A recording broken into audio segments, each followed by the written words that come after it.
I will say absolutely now, definitively, that this is an agenda.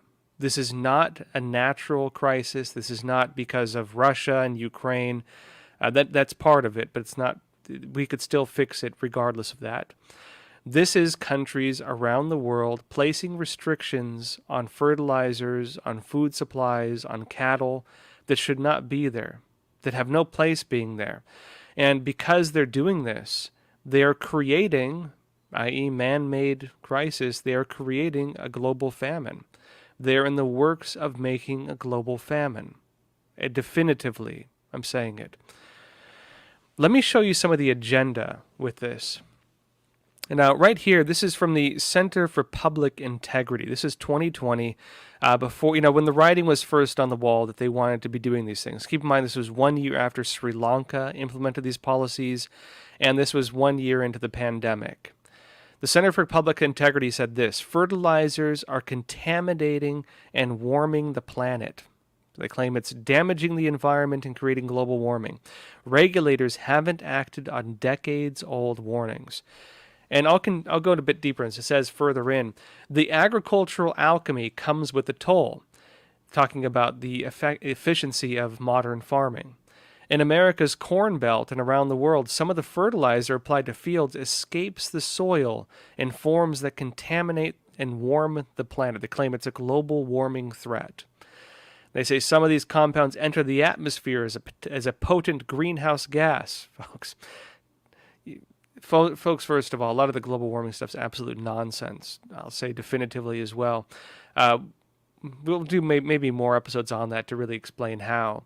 But of course, CO2 and carbon dioxide, you breathe out carbon dioxide, it actually benefits plants. But they're saying that these fertilizers are causing this type of damage.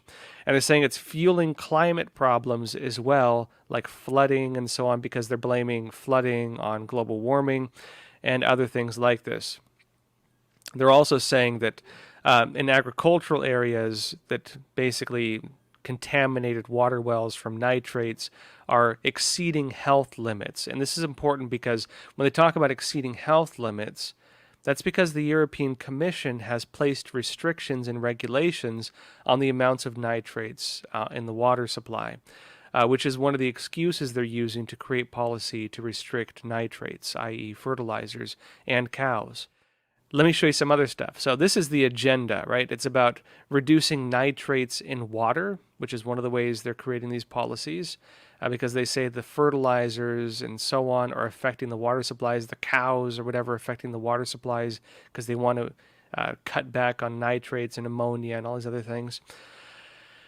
And they're also saying that it's causing CO2 emissions, which they claim is the cause of what they say is global warming. Now, countries are using this to create restrictions. We talked a lot about Europe. Let me show you Canada. This is from the website of the Government of Canada. It says, government seeks guidance on path towards reducing emissions associated with fertilizer. And if you read into it, it has a very clear note on here of the intent of implementing the same types of policies we see happening in the Netherlands. The same types of policies we see in many parts of the world. I'm going to show you a few other examples of this. Let me show you another link. This is the Parliament of Canada. Petition to the Government of Canada. And this is officials in Canada arguing that these policies they're trying to create are going to damage the farmers. Almost identical in policy to what's happening in the Netherlands right now. It says the Government of Canada has not ruled out limiting the amount of fertilizer that Canadian farmers can use in order to meet their national emissions reduction target of 30% below 2020 levels from fertilizer. Now remember, that 30% target for reduction that they're saying they want to push in Canada, that's the same target of reduction that they're trying to push right now in the Netherlands, 30%.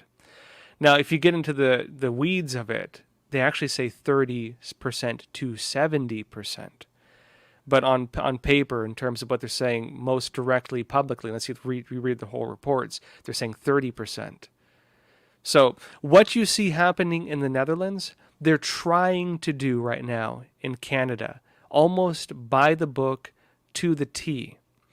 And it continues on here. It says, we, the undersigned citizens of Canada, call upon the government of Canada to work with farmers, provinces, and the agricultural sector to ensure any plan to reduce agricultural emissions does not restrict or financially discourage the amount of fertilizer that Canadian farmers use and does not limit Canada's ability to maximize food production. Now, of course, the governments, as they are saying in many other countries right now, as they're saying in Sri Lanka before the crisis, as they're saying right now in Germany, as they're saying right now in the Netherlands, the governments are saying, because these public policy organizations, it's like Davos and so on, are saying, hey, there's no problem. Go ahead and do it. There's enough buffer room. You can get rid of the farmers. It's not going to kill everyone, we swear, right? They keep saying that kind of stuff, and then what happens? You end up in a Sri Lanka situation where, yes, people are facing mass starvation. Let me show you this. This is New Zealand. The exact same thing. Stuff.co.nz. This is in 2018, folks. This is in 2018, 1 year before Sri Lanka's policy, 1 year before the pandemic, right? It says New Zealand, banning New Zealand's hidden climate killer, synthetic nitrogen fertilizer. And it says, we need to be farming far fewer cows. That much is obvious to anyone who isn't living in the fantasy world of unproven methane vaccines. But reducing, they're calling these vaccines, right? But reducing the herd won't be enough. There's a hidden climate and river killer that drives the industrialization of agriculture. Synthetic nitrogen fertilizer. We have to ban it. This is also New Zealand. Fed News in May 2022, just recently. They're saying the call for a nitrogen fertilizer ban has been rejected, at least temporarily. This is still in the process there, but the government there people are fighting back against it. It says any decision, and they just made this decision just very recently. They tried doing it there. It just in May, just again a couple months ago, got blocked. But it's not off the table. It says any decision on changes to the current cap on synthetic nitrogen fertilizer should wait until the review scheduled in 2023.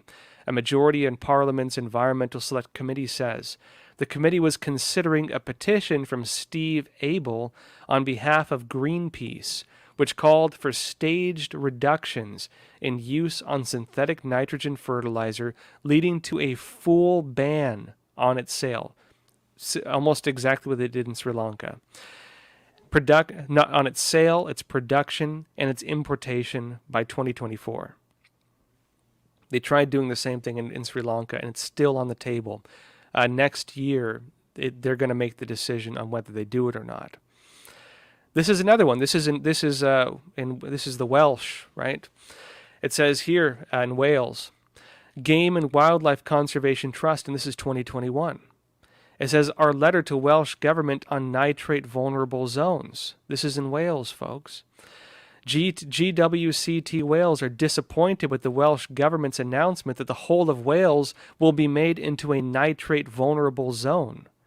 We were hoping that the Welsh government would come back with a more effective and tailored solution to the agri-pollution problems we face in Wales, one that works with farmers and makes a real difference in solving the problems. You see the pattern here, folks? Same policies, same narratives, different countries. And nobody's pointing to the big picture. Let me show you more. This is Germany. The Limited Times, Germany. Agricultural land contamination with nitrate. Cabinet approves new guidelines for farmers. This is Germany. The nitrate levels in groundwater in Germany are too high. And Germany is lagging behind in implementing the relevant EU requirements, European Union. In the struggle with the Commission in Brussels about stronger protection, the federal cabinet has now approved new guidelines for nitrate pollution areas, i.e. nitrate fertilizers. The federal government announced that the new regulation would change a procedure that the Commission had objected to in designating red areas in which stricter fertilizer regulations apply. Now, again, it appears that's coming from the European Commission, that big push. And on top of that, do you remember this from 2018, right? 1 year prior to Sri Lanka, lining up with what's happened in a lot of other countries, In other words, timing coincides, policy coincides, narrative coincides. It's all the same across most areas of the world. This is 2018, also in Germany. DW says this.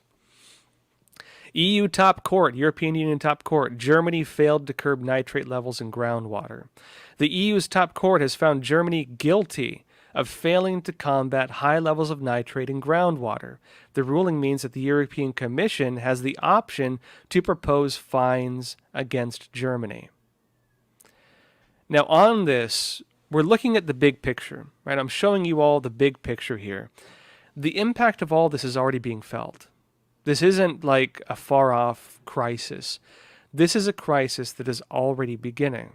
This is a crisis we're already starting to feel. This is Pointer. Let me show you this.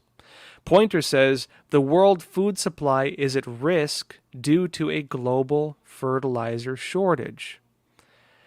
Now, what happens when you restrict the importation, the manufacturing, the use of fertilizer?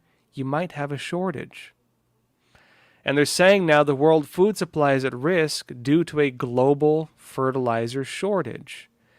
It says this plus manure is on high demand. They want to move to organic. There's not enough of it. You can't just go from A to B without having a middle, or A to Z without going through the whole process of transitioning. You can't just ban it and expect there to be enough product to fill the entire global need for something you just, again, created a global need for.